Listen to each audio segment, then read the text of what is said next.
Faleminderit Enis për gjitha këto informacione, ndërsa tash është koha për një panel tjetër diskutimi për një çështje e cila është bërë goxha e madhe, ka marrë dhënë, le të themi kështu dije, dhe sot do ta diskutojmë padyshim. Bëhet fjalë për një dokument i publikuar në rrjetet sociale ku thuhet se gjykata speciale është referuar Kosovës si Kosova i Metohia. Ka ngjallë reagime të forta në rrjet këtë çështje dhe shkeljet e vazhdueshme të kësaj gjykate. I flasim me Skënder Musën, avokat. Mirëmëngjes, mirë se erdhe intervjuara. Dhe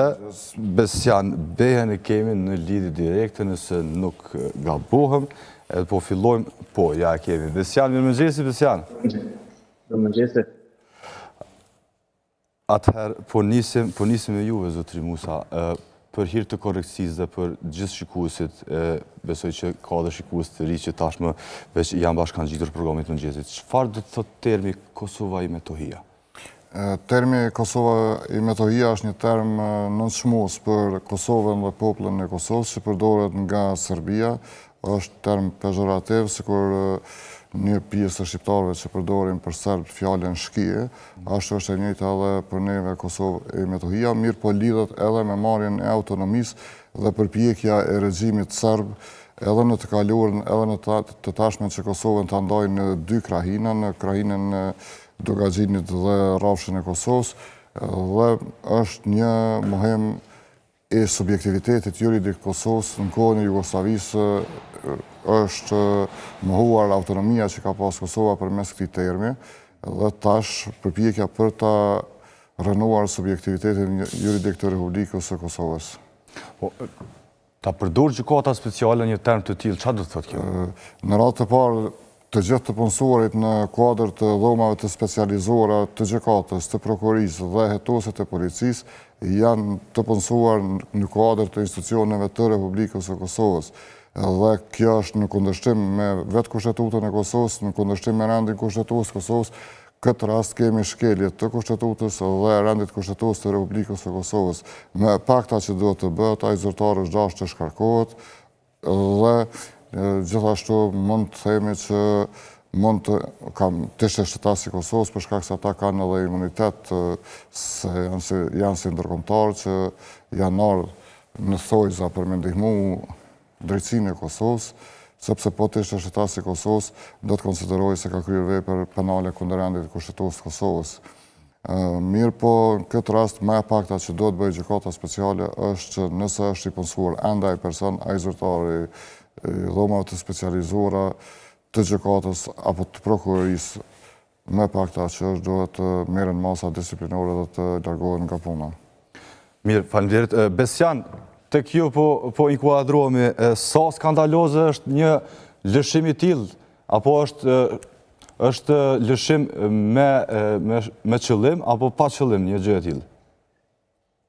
Kushtrim duhet me asharu publikut një element e përtërëndësishëm, domethënë një person vitin 2022 kur u fumo intervistu prej prokurorisë në cilësi të ndryshme, një zyrtar aty e ka lexuar një dokument dhe ka thonë Kosova e Metohia. Domethënë argumenti i parë që rrëzohet këtu është që ka qenë një diçka e thënë gabimisht ose një diçka mosnjohuri e momentit, sepse sipas ankesës që e ka bërë personi i cili është intervistuar nga prokuroria dhe i është thonë termi Kosova dhe Metohia, është që ky ka qenë e shkruar në dokument. Do të thotë nuk ka qenë një gabim le të themi i momentit ose diçka që ka mujt me rrjedh si pasojë një mosnjohurie të çastit. Megjithatë, ajo që e bën më shqetësuese në fakt në këndvështrimin tan këtë aspekt është sepse prokuroria e Hagës ka kallëzuar që nuk brengoset shumë as për përdorimin e këtyre temave dhe as për provat që i merr prej Serbisë, por shqetësuese është një institucion siç është avokati i popullit,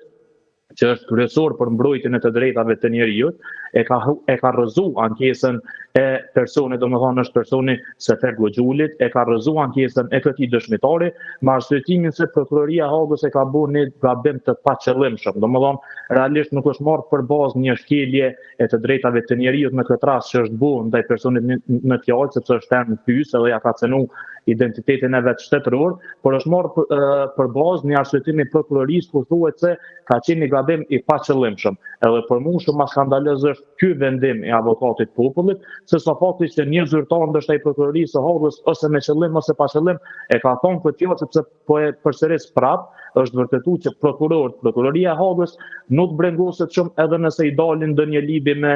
Beogradin zyrtar, sepse së fundmi ata dhe vetë në dokumentat e tyre në provat që i kanë paraqit e kanë pranu, që kanë marrë prova që Serbia i ka konfisku në baza kushtarakit UÇK-s. Domethënë, avokati i popullit si një institucion që do duhet me vu drejtësi dhe me pas parasysh në rend të parë të drejtën e njeriut, më shumë e merr përbazë një arsyetim të prokurorisë, se sa një ankesë që ka bërë një personit të cilit i është cënu një drejtë elementare, e drejta e identitetit shtetëror në këtë rast. Mirë, zotëri Musa, sa serioze mund t'jetë gjykata speciale nëse bën këso, ne po i quajmë lëshime, po dëshirojmë të quajmë lëshime, ani pse Besianive që spjegoj shumë qartë, crystal clear, kështu ta quajmë situatën. Sa serioze mund t'jetë një gjykatë e tillë? Po në radhë parë, se cili zyrtar që merret me çështje juridike, siç është rasti i krimeve të luftës, krimeve kundër të drejtave të njerëzit, ashtu për çka është themeluar, duhet ta njohë mirë realitetin Kosovë dhe duhet të ketë njohuri që Kosova e ka kaluar një luftë dhe ka shpall pavarësinë, është pranuar pavarësinë nga shtetet, shumica shteteve të botës, dhe sidomos është pranuar nga shtetet që kanë zyrtarë të punësuar pranë dhomave të specializuara. Është serioze sepse ky ka qenë provokim, nuk besoj që ka qenë lëshim nga një zyrtar që merret me hetime në Republikën e Kosovës dhe ta lexoj dokumentin me emrin Kosova e Metohia. Natyrisht që ai dokument ka mund të jetë nga ana e Serbisë, por dash të informohet personi që dokumentacioni, prova që është siguruar është nga Serbia dhe ata i referohen Kosovës si Kosova e Metohia. Dhe jo në këtë formë. Sa i përket avokatit të popullit dhe çështjes se si ka bërë përpjekje me relativizu, me ja hu rëndësinë ose me quajtë si një gabim, varet se është gabimi i qëllimshëm apo i paqëllimshëm. Nëse gabimi është si lëshim teknik, atëherë nuk ka përgjegjësi, mirë po nëse gabimi është si rezultati pakujdesisë të tij ose si rezultati i fyerjes personalitetit, ai nuk duhet shpallet jo përgjegjës për atë çështje që e ka prek në këtë rast dëshmitarin, por që pas publikimit këtij lajmi ka prek gjithë qytetarët e Kosovës. Dhe me të drejtë i ka prek, sepse një institucion që është themeluar nga Kosova është bartë një kompetencë jashtëzakonisht e rëndësishme, duke besuar në drejtësinë ndërkombëtare të institucioneve ndërkombëtare, ta fyj kuvendin e Kosovës, ta fyj institucionet dhe me keqja të fyj qytetarët e Kosovës, duke pranuar që të quajmë me një term pejorativ që përdoret, zakonisht përdoret kur duan ta nënçmojnë shumë Kosovën dhe popullin e saj nga ana e Serbisë, është e papranueshme dhe nuk ka pas në asnjë formë bazë që me një arsyetim me 2-3 rreshta të thotë se ka qenë lëshim. Lëshimet bëhen gabimisht, mund të jetë gabim teknik dhe mund të jetë i qëllimshëm. Nuk e ka dhënë sharimin se është i qëllimshëm apo çfarë forme ka rrjedh ai gabim. Normalisht që zyrtari është përpjek, ndoshta nuk kemi pa, është intervjuar ose intervjuar, ai pala që personi zyrtar që ka bërë këtë lëshim, mirë po unë mendoj që avokati i popullit ka gabuar me rastin e refuzimit apo hedhjes së ankesës së dëshmitarit dhe pa dhënë arsyetimet e duhura për opinionin kosovar. Po, Besian pati reagime në rrjetet sociale, si zakonisht në vendin tonë reagimet më shumë t'i ka në rrjetet sociale se sa reagime më shumë zyrtare. Ke pa ndonjë reagim nga institucionet shtetërore lidhur me këtë skandal të cilën e prodhoi gjykata speciale në fakt? Në fakt është problematike, domethënë ndoshta unë besoj që qytetarët mund të presin ose kanë të drejtë të presin një reagim kështu publik, një kritik, një pasi ka reagime për prokurorinë dhe gjykatat në Kosovë të përditshme, ndoshta kjo i bën me mendu që pushteti ose në përgjithësi institucionet duhet me reagu edhe kur ka lëshime të tilla nga gjykata speciale. Për shembull në rastin kur Hashim Tashi të vdiq babai dhe ai nuk u lejua të vinë parrim, Ministri i Drejtësisë ka shkruar letër kryetares së gjykatës speciale dhe kryetaria e gjykatës është përgjigj me një letër tjetër, por që përmbajtjen e të dy letrave ne nuk e dimë. Domethënë besoj që këto komunikime, këto reagime janë më shumë formale dhe më shumë për me i kënaq, le të themi këto komentues të rrjeteve sociale. Ajo që unë besoj është që institucionet e Kosovës duhet me reagu shumë më shumë në lidhje me shumë shkelje të tjera, ndoshta që po bën në procesin gjyqësor në rastin e krerëve të UÇK-s, në mënyrën se si po pranohen provat, në mënyrën se si po trajtohen të akuzuarit, në mënyrën se si ata vazhdojnë me qëndruar para burgim, edhe kur dëshmitarët e prokurorisë kanë përfunduar, edhe kur provat e prokurorisë janë paraqit, domethënë jo që nuk duhet me reagu edhe për situata të tilla, sepse për ne të prejtë edhe të cënën në letrimi të ndjeshmëri më të madhe që e kanë qytetarët në lidhje me shtetin, por unë besoj që institucionet duhet me bë punën në kuvend me të nisur legjislatura e re që me kriju një komision, me hartu një rezolutë e cila i kërkon gjykatës speciale me respektu të drejtat elementare të akuzuarve në procedurë, sepse me atë sa kemi po deri tash, kjo nuk po ndodh. Zotëri Musa, asnjë reagim? Edhe këto që i përmendi Besiani, nuk kemi ndonjë reagim serioz as për asë një çështje le të quajmë. Me thonë drejtën e që tha Besiani është shumë e vërtet. Nuk kemi pas reagime fare nga institucionet e Kosovës, edhe nuk kemi pas asnjë rezolut nga Kuvendi i Kosovës, kemi pas rezolut nga Kuvendi i Shqipërisë për gjykatën speciale, për pretendimet e dikmartit, por jo nga institucionet e Kosovës. Është kusht ligjor, jo me respektu minimumi drejtave të akuzuarve, po do të respektohet maksimumi drejtave të akuzuarve, sepse bëhet fjalë për një gjykatë e cila është themeluar nga vendet e Bashkimit Evropian, nga vendet e Këshillit të Evropës dhe të Amerikës, ku do të ketë jurist eminent cilët janë gjendje me respektu drejtat e të gjitha palëve në procedurë, të akuzuarve, palëve të dëmtuara, prokurorit dhe avokatëve. Dhe në këtë rast, nëse i referohemi punës kësaj gjykate, drejtat e të akuzuarve janë shkel jashtëzakonisht rënd dhe ka qenë një shembull i keq edhe për praktikën gjyqësore edhe ndërkombëtare, por edhe nacionale. Kuvendi i Kosovës duhet patjetër që të merret nëse funksionalizohet me datën 15, do të merret pak më urgjent me gjykatën speciale në aspektin pozitiv, qoftë përmes rezolutave, qoftë përmes kontrollit parlamentar të punës tyre dhe të shikoj nëpër komisione legjislative se cilat janë kompetencat reale të kësaj gjykate, ka drejt kjo gjykatë që ta sfidoj sovranitetin e shtetit, sistemin juridik të shtetit, siç ka ndodhur me avokatën e popullit, sepse në fundit ajo gjykatë do të mbajë llogën e institucioneve të Kosovës dhe do të punojë në interes të popullit të Kosovës dhe të institucioneve dhe shtetit të Kosovës. Që në këtë rast, ajo gjykatë edhe pse thuhet se gjykatë e Kosovës, dhomat e specializuara të Kosovës, po del që të jetë më tepër gjykatë e Serbisë se sa e Kosovës. Në këtë variant, nëse ajo thirret me terminologjinë e Serbisë, atëherë është duke e rënuar sistemin juridik dhe kushtetues të Republikës së Kosovës. Edhe pikërisht për këtë arsye, Kuvendi i Kosovës, organi më i lartë legjislativ, ku raportojnë gjitha institucionet e tjera të Kosovës, do të merret seriozisht dhe ta ruajë sovranitetin e vendit tonë. Besian, besoj që e dëgjove avokatin Musa, kujt po i shërben kjo gjykatë?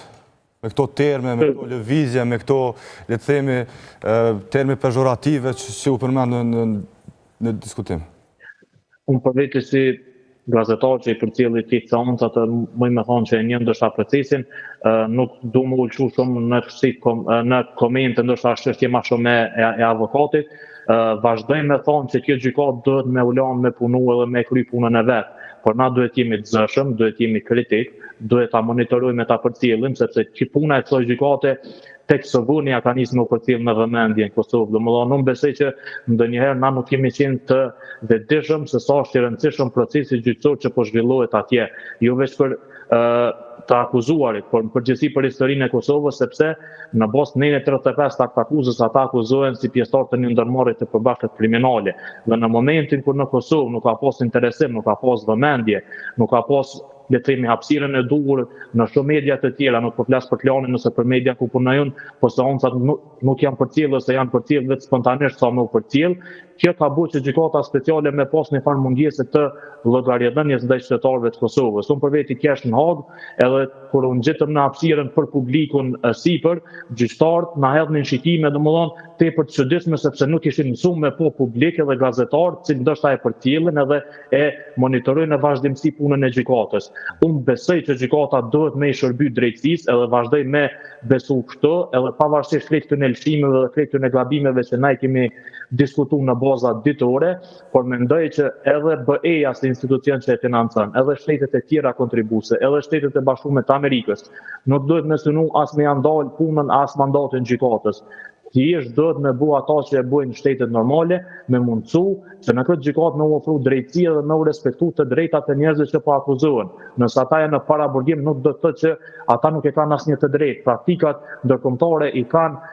deri në detaje se cilat janë të drejtat e personave të akuzuar në procedura të tilla. Edhe në 95% rasteve nëse vendimet e kësaj gjykate nuk shkojnë le të themi shkruajnë gjatë gjithë kohës në bazë të asoj çfarë kërkon prokuroria e asnjëherë çfarë kërkojnë avokatët, unë besoj që ne duhet jemi kritik, por që ky monitorim duhet bëhet në bazë ditore dhe jo vetëm në raste kur ka ndonjë temë që le të themi e prek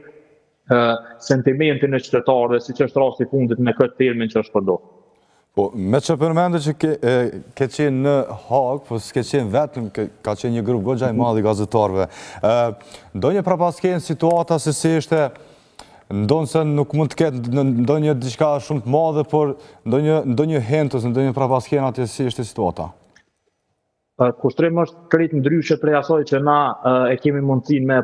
prej asaj kamerës që na afron linkun e transmetimit gjykata speciale. Te momentit ku për shembull bashkë me kolegën e klanit Rina Mujku ne kemi përcjell tjerët të veturat e krevetueshës të i fund gjykatë speciale, mënyra që bllokohet rruga, mënyra që ata pjesëtarët e sigurisë në momentin që e shohin kamerën afrohen sepse ndini par le të themi presioni pak më të madh. Edhe deri kur fillon me i kry 3 kontrolla, duhet me i kalu për me përfundu të hapësira për publikun, ku nuk lejohet as një telefon, as një laptop, përveç një fletore edhe një laps. Domethënë, shet detaje të cilat ti nuk mundesh me i po edhe me i ndje njëjtë qysh kur je para kompjuterit edhe thjesht i dëgjon palë të